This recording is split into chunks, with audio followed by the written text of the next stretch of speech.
नमस्कार दोस्तों, मैं आप लोग के सामने फिर से एक और वीडियो लेके उपस्थित हुआ हूँ। ये मेरा थर्ड वीडियो सीरीज है। बहुत सारे स्टूडेंट्स हमसे ये बार बार कॉल करके मैसेज करके ये पूछ रहे थे कि सर आप केमिस्ट्री कब से पढ़ाओगे, क्योंकि मेरा बोर्ड का एग्ज़ाम नज़दीक आने वाला है, जेईई मेंस नज़दीक है, नीट में नज़दीक है। तो जो कोचिंग्स या ट्यूशंस पढ़े थे उसमें कई सारे टॉपिक्स में डाउट आ रहे थे। तो आप क्या करो कि एक बार पूरी कंप्लीट केमिस्ट्री का रिवीजन करो। मैंने बोला कि दीपावली के बाद कराऊंगा स्टार्ट, बट बच्चे के ज़्यादातर बार बार मैसेज या कॉल आ रहे थे कि सर कम से कम एक आध चैप्टर तो स्टार्ट करा दो। तो मैं एक ऐसा टॉपिक लेके आया हूँ।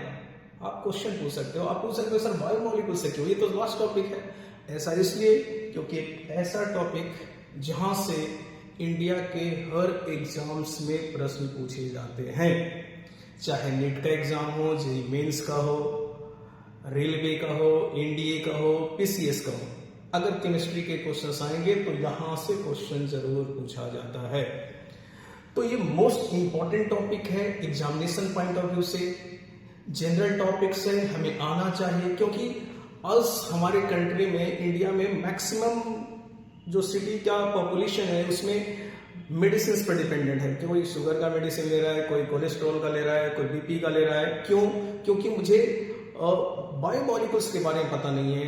अगर हम बीटेक ब्रेकफास्ट, बीटेक लंच, बीटेक डिनर, अगर हम डिनर करते हैं, ब्रेकफास्ट करते हैं, तो हम कौन सा फूड आइटम लें जिससे हमारा बॉडी तो मेंटेन रहेगा और हमें प्रॉपर डाइट्स भी मिलेंगे। तो 90% लोगों को ये पता नहीं होता है कि हमें कितना ग्राम कार्बोहाइड्रेट्स खाना है, कितना ग्राम प्रोटीन्स लेना है, कितने मिलीग्राम विटामिन चाहिए, क्या मिनरल्स चाहिए, क्या मेटल्स चाहिए।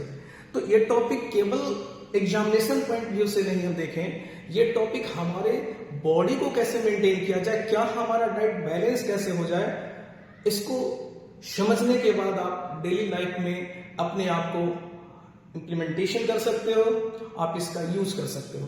तो डायरेक्ट हम आते हैं बायोमोलिक्यूल्स के ऊपर। एक्चुअली बायोमोलिक्यूल्स ये बायोलॉजी और केमिस्ट्री दोनों का कंबाइंड टॉपिक है। अगर हम बात करें तो केमिस्ट्री 12th क्लास में है, ऑर्गेनिक का लास्ट टॉपिक, और अगर हम जाएं 11th में तो बायोलॉजी में है।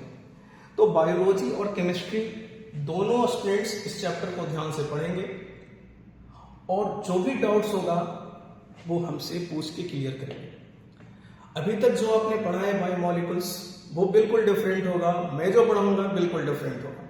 तो आप मेरे पर फेथ रखो, 100% आपके एग्जाम्स में क्वेश्चन सॉल्व होगा, 100% रिजल्ट हो। तो चलिए स्टार्ट करते हैं फर्स्ट वीडियो ऑफ बायोमोलिक्यूल्स। चलिए बायोमोलिक्यूल्स में हम क्या क्या यूज करते हैं। तो देखिए बायोमोलिक्यूल्स के अंदर हम पढ़ते हैं carbohydrates, proteins, fat, vitamins, minerals and metals. So first slide आप देख सकते हो कि लिविंग सिस्टम जो है, living system human, living system plant यहां आप देख सकते हो कि छोटे जो स्मॉल प्लांट्स हैं, धीरे धीरे जो छोटे पौधे होते हैं वो ग्रोथ करके बड़े पौधे में कन्वर्ट हो जाते हैं। यानी कोई पौधा जो मैं बिल्कुल छोटा पौधा लगाता हूं, स्मॉल प्लांट लगाता हूं, लेकिन उसको अब धीरे धीरे वो क्या करता है, ग्रोथ करता है, वाटर का यूज करता है, फोटोसिंथेसिस करता है, सूर्य का प्रकाश यूज करके वो धीरे धीरे प्लांट 1 से 2 साल में वो ग्रोथ करके बड़े प्लांट में कन्वर्ट हो जाता है। उसी तरह से छोटा बच्चा आप देखो स्लाइड में, एक छोटा बच्चा है, ये छोटा बच्चा जो है धीरे धीरे रिप्रोड्यूस हो रहा है, छोटा बच्चा ग्रोथ करके बड़े एडल्ट में कन्वर्ट हो रहा है। क्यों? जब बच्चा जन्म लेता है तो उसको हम मिल्क देते हैं, बिकॉज मिल्क इसलिए देते हैं क्योंकि मिल्क में लगभग हर चीज हमें अवेलेबल होता है, कार्बोहाइड्रेट्स भी है, प्रोटीन्स भी है, मिनरल्स भी है। दैट्स वाई जब बच्चा बर्थ लेता है, जन्म लेता है, तो उसको हम मिल्क यूज कराते हैं, क्योंकि मिल्क में लगभग वो सारी चीजें मिल जाती है जो हमारे बॉडी के लिए रिक्वायर्ड है। तो हमारे ग्रोथ के लिए, हमारे बॉडी के ग्रोथ के लिए, यानी लिविंग सिस्टम के ग्रोथ के लिए, चाहे प्लांट का ग्रोथ हो, चाहे ह्यूमन का ग्रोथ हो, हमें बायोमोलिक्यूल्स पर डिपेंड होना पड़ेगा।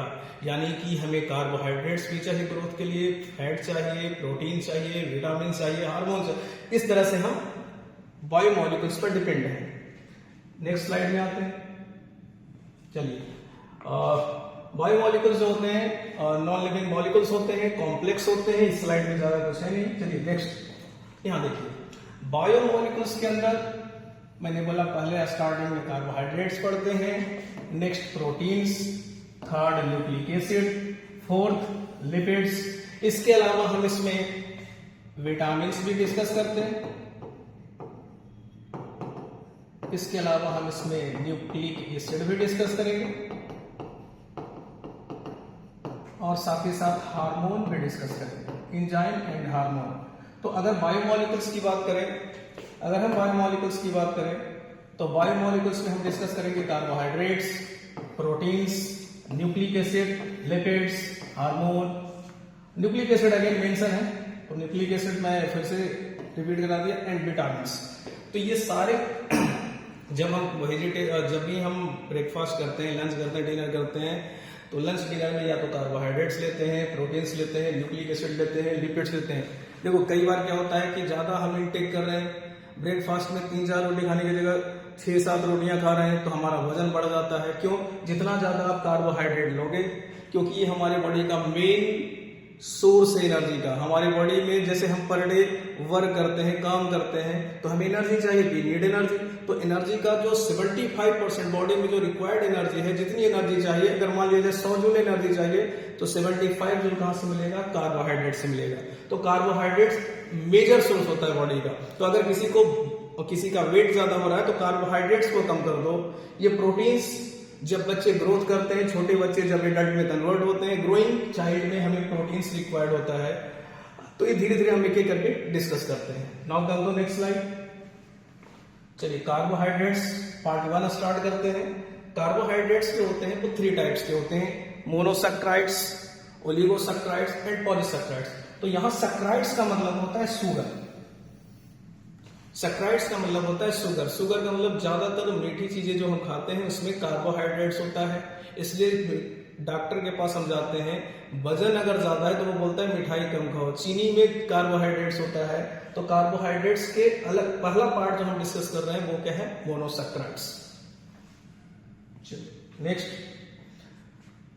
मोनोसैक्राइड्स सबसे पहले हम डिस्कस करेंगे introduction and classification of carbohydrates. Monosaccharides में जो डिटेल में पढ़ना है वो ग्लूकोज पार्ट 1, मोनोसैक्राइड्स में ग्लूकोज पार्ट 2 एंड दूसरा मोनोसैक्राइड जो पढ़ना है वो फ्रुक्टोज। यानी कार्बोहाइड्रेट जो होते हैं, जब हम लंच करते हैं, डिनर करते हैं, तो अलग अलग फॉर्म में कार्बोहाइड्रेट लेते हैं। अगर आपने ग्लूकोज भी ले सकते हैं, फ्रुक्टोज भी ले सकते हैं, सुक्रोज भी ले सकते हैं, स्टार्च भी ले सकते हैं। जैसे अगर हम चावल खाते हैं, राइस खाते हैं, तो उसमें स्टार्च होता है, वो पॉलीसैक्राइड्स है। अगर हम सुक्रोज है चीनी के अंदर, तो वो उसमें ग्लूकोज फ्रुक्टोज है। तो अलग अलग फॉर्म जो हम लेते हैं एनर्जी के लिए, उसमें अलग अलग फॉर्म कार्बोहाइड्रेट का होता है। मिल्क के अंदर लैक्टिक एसिड है। तो ये ध्यान रखना है हमें कि कार्बोहाइड्रेट्स का जो सोर्स होगा वो अलग अलग हो सकता है। नेक्स्ट स्लाइड पर आते हैं। Introduction and classification of monosaccharides हम देखते हैं।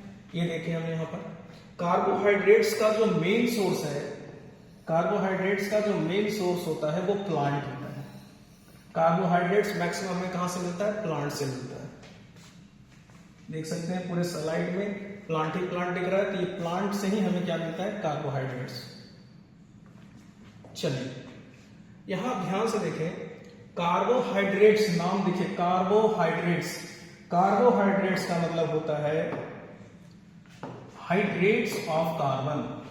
कार्बोहाइड्रेट्स का मतलब होता है हाइड्रेट्स ऑफ कार्बन। हाइड्रेट्स पानी को बोला जाता है। जैसे मैंने कोई भी फॉर्मूला लिखा, मैंने एक फॉर्मूला लिखा है ग्लूकोज का C6H12O6, इसमें से पानी बाहर निकाल दो, तो C6 पानी का फॉर्मूला होता है H2O6। तो देखो यहां पर फॉर्मूला जो होता है कार्बोहाइड्रेट का वो होता है CHH2OY। X और Y कार्बोहाइड्रेट्स में बराबर होता है, यानी कार्बन पानी के साथ होता है, इसलिए कार्बोहाइड्रेट्स बोलते हैं। हाइड्रेट्स मतलब पानी, किसके साथ पानी है? कार्बन के साथ है, तो इसको बोलते हैं कार्बोहाइड्रेट्स। देखिए ग्लूकोज इसका एग्जांपल है, इस फॉर्म में लिख सकते हैं। लेकिन ये कई जगह ये फॉर्मूला फेल हो जाता है, जैसे आपका एसिटिक एसिड देख लो, यहाँ पर एसिटिक एसिड में भी फॉर्मूला फॉलो हो रहा है, तो ये कार्बोहाइड्रेट नहीं है। तो कई ऐसे भी ऑर्गेनिक कंपाउंड्स होते हैं जहां पर ये फॉर्मूला फॉलो हो जाता है, दैट्स वाई हम हमेशा यूनिवर्सल नहीं है, कई जगह ये फॉर्मूला वैलिड नहीं होता है। जैसे आपने ये रैमनोज है, कार्बोहाइड्रेट्स है, बट ये फॉर्मूला को फॉलो नहीं करता है। लेकिन ध्यान रखना ये फॉर्मूला हमेशा यूनिवर्सल नहीं है, कई जगह ये फॉर्मूला कार्बोहाइड्रेट्स भी फॉलो नहीं करता और कई ऐसे ऑर्गेनिक कंपाउंड्स होते हैं जो कार्बोहाइड्रेट्स नहीं है फिर भी ये फॉर्मूला को फॉलो करते हैं। चलिए अब देखिए यहाँ पर कार्बोहाइड्रेट्स का मतलब होता है ऑप्टिकली एक्टिव। अगर आपसे कोई पूछा जाए एडवांस डेफिनेशन बताओ तो कार्बोहाइड्रेट जो होता है वो होता है ऑप्टिकली एक्टिव पॉलीहाइड्रोक्सी एल्डिहाइड और कीटोन। यानी कार्बोहाइड्रेट्स के अंदर दो तरह के फंक्शनल ग्रुप होते हैं, एक तो होता है एल्डिहाइड और साथ ही साथ एल्कोहल, या एल्डिहाइड के जगह कीटोन हो जाएगा प्लस एल्कोहल। तो एल्डिहाइड प्लस एल्कोहल को एल्डोज बोलते हैं, एल्डिहाइड प्लस एल्कोहल को क्या बोलते हैं, एल्डोज, और कीटोन प्लस एल्कोहल को क्या बोलते हैं, कीटोज। तो अब ध्यान से देखें यहाँ पर, अगर हम ये ध्यान से देखें तो ये ग्लूकोज का स्ट्रक्चर है। ग्लूकोज के अंदर 6 कार्बन होता है, C6H12O6। यहां देखिए तो पहला हो गया एल्डिहाइड, दूसरा 6 कार्बन A 1 2 3 4 5 6। तो कई सारे एल्कोहल होते हैं, OH OH OH, और OH का मतलब होता है OH एल्कोहल का प्रीफिक्स हाइड्रोक्सी होता है। तो एक से ज्यादा एल्कोहल है और साथ ही साथ एल्डिहाइड है, तो एक से ज्यादा एल्कोहल है तो पॉली लगा देते हैं, और हाइड्रोक्सी का मतलब एल्कोहल, और साथ ही साथ क्या है, एल्डिहाइड। लेकिन जब हम फ्रुक्टोज में जाते हैं तो कीटोन हो जाता है, कीटोन प्लस एल्कोहल, इसलिए फ्रुक्टोज को बोलते हैं कीटोन शुगर, एल्डिहाइड को बोलते हैं एल्डोज शुगर। आप यहां देखें, अगर हम यहां देखिए शुगर स्वीट कार्बोहाइड्रेट से, इसलिए हम इसको शुगर बोलते हैं। मिल्क के अंदर लैक्टोज होता है, लैक्टोज डाइसैकेराइड्स होता है। सुक्रोज, गन्ना के अंदर क्या होता है, सुक्रोज। तो ध्यान रखना सबसे ज्यादा यानी सबसे फर्स्ट जो एनर्जी मिलती है हमें कार्बोहाइड्रेट्स का वो मोनोसैकेराइड्स देता है। तो अब आगे हम इस स्लाइड्स को नेक्स्ट क्लास में कंटिन्यू करेंगे। Thank you.